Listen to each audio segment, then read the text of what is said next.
back to SourceFedNerd. I'm Meg Turney, and Apple's latest press bonanza was today, and holy Steve Jobs ghosts, was it a doozy. Probably not a joke I should have made.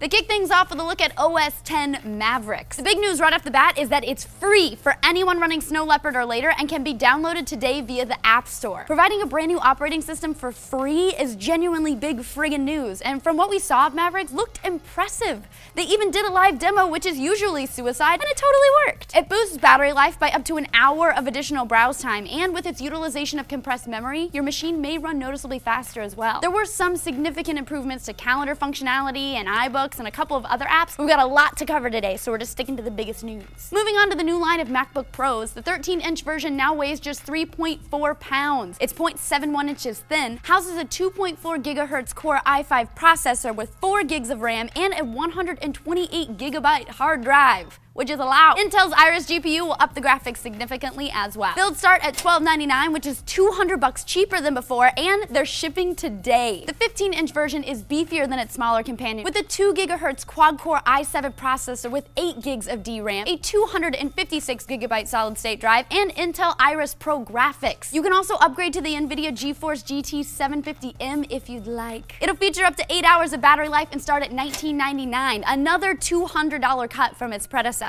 Now, the real meat of the presentation, for me at least, was the new Mac Pro, which features a unique cylindrical design and appears to be a fucking beast. Let's just talk about where this behemoth starts. Rocking a 3.7 gigahertz quad-core Xeon CPU, 12 gigs of DRAM, 2 AMD D300 GPUs, and a 1/4 terabyte of storage. Even the baseline of this workstation is sure to deliver you all the dirty movies and cat videos you could ever want, all at the same time. It probably will also make you breakfast and wipe your bum, but don't quote me on that. It'll set you back a whopping $3 grand to start, but for the specs you're getting, it actually seems like a hell of a price. If those specs aren't quite enough for you, you can go with the 3.5 gigahertz 6-core Intel Xeon E5 processor, dual AMD FirePro D500 GPUs with 3 gigs of VRAM each, 16 gigs of memory, and 256 gigs of PCIe-based flash storage. That's a lot of impressive sounding awesomeness, and that fountain of specs that just spouted will set you back $4 grand. These bad boys will ship starting in December, so Santa's sleigh will probably be filled with computers that look like trash cans this year. And there was all sorts of new iPad news, and for that we go to Mr. Steve Zaragoza. Thanks, Meg. First off, the big iPad, which is now being called the iPad Air, gets a slight design upgrade. The screen remains the same, 9.7-inch Retina display. The bezel, though, is about 43% smaller. It's 20% thinner than the 4th generation iPad, and it weighs a pound. Yeah, it includes the new A7 chip that the new iPhone 5s have. It has 2 times the CPU performance, 2 times the graphics performance, also twice the data transfer rate on Wi-Fi with the new MIMO 802.1n support. MIMO, MIMO, eeny, meeny, MIMO, mo.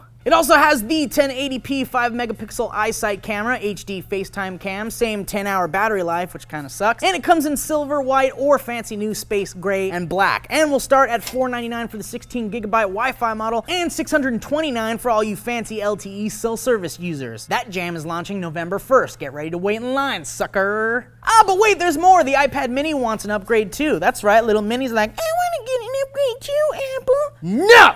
I mean, yeah! And it turns out that upgrade is awesome if you own the current iPad mini and want a new one. It has basically all the same specs as the iPad Air, including the A7 chip, the 5 megapixel iSight camera, and HD FaceTime camera, and it now has a Retina display. Yeah, so now you can watch porn in glorious HD, less pixels, on that tiny screen. Damn you, Apple, you just made it super hard for me to choose which iPad I want next. I own the iPhone 5S and the 3rd generation new iPad, so what's the point of owning the mini, right? But if it's the same specs as the Air, and I want to get the Air because I missed the 4th generation iPad, what am I supposed to do? I mean, do I want the smaller screen? But I like doing my music stuff on GarageBand. I like the bigger screen to draw shit. I just don't know. Damn you, Apple, and your choices. So what do you guys think about all this cool new stuff Apple announced? What are you going to be picking up, and what do you absolutely hate? Let us know in the comments down below. Also, please click that like and subscribe button if you haven't done those things, because it helps the channel out, and that's really cool. Also, click something in this cool, awesome annotation bar, and you might be able to go to that new channel, like FHP or SourceFed or other stuff, and you can subscribe and like those videos too. There's just so many videos to choose from, you don't have enough time. I'm Steve Zaragoza, and Elliot Morgan was trying to distract me, but I'm a professional. Yep. You didn't even know it was happening. Nailed it. You nailed it. Thanks, man. I felt like the life kind of left your eyes a little bit, but other than that. It sure did. Yeah. Yeah, because it was kind of like I was using 2 parts of my brain. The spark was gone. Yeah. You're kind of like, the part of my brain that I'm usually thinking about how to murder you Yeah. is off It's so funny while when I'm that doing this.